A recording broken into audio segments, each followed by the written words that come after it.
Pendant qu'on amenait tout le peuple sénégalais en plein soleil dans un dialogue national et politique, il y avait un dialogue clandestin qui se passait ailleurs. Qu'est-ce qu'on peut dire dans ce dialogue qu'on a déjà dit dans les assises nationales?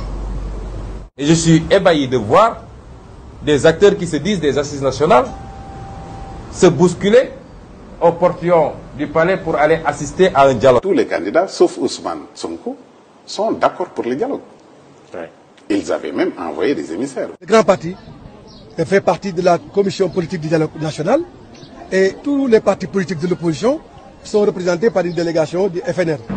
Idrissa Seck, est-ce que yow da nga gissé ak Mansour Faye? Issa Sall, est-ce que da nga gissé ak Mansour Faye? Malick Gakou, est-ce que da nga gissé ak Mansour Faye? Bu dee am na di ngeen gis ñooñee ñu nekk ministre wala ñu toog ci ay donkaasi gi bu dee gisee bi am na li ci kanam raw lu bët. Ce dialogue en réalité cache des objectifs inavoués. Ousmane est un jeune frère.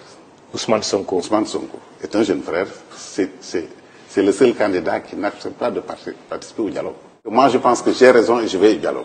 Macky Sall dafa ne dina seyal opposition dootul am ci réew mi gis nga projet boobu ba léegi génnu ci nag su dee mënuma ko am ci jaay doole naa ko am ci naxanteeg ñoom ba ñoom ñëpp ñëw fekk si ma. Le dialogue national par le passé a eu parfois a débouché sur la participation de l'opposition à la gestion des affaires de l'État, oui. Pour ne pas parler de l'entrisme ou oui. D'un fameux gouvernement de majorité présidentielle.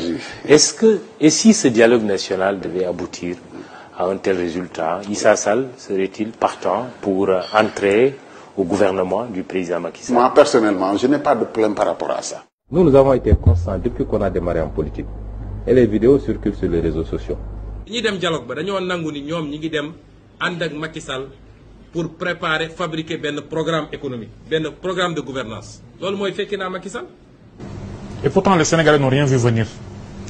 Vous savez, moi-même j'ai pas vu venir, je le reconnais. loolu nag lañ ne ñun duñ ci mus a bokk. ñun xel yi la ñuy taal ak bët yi xel yi la ñuy taal ba mu leer nañ ñëpp di gis di xalaat ubbi bët yi bu ñëpp di gis ubbi noppi bu ñëpp di dégg nit ñi ñooy tànnal seen bopp.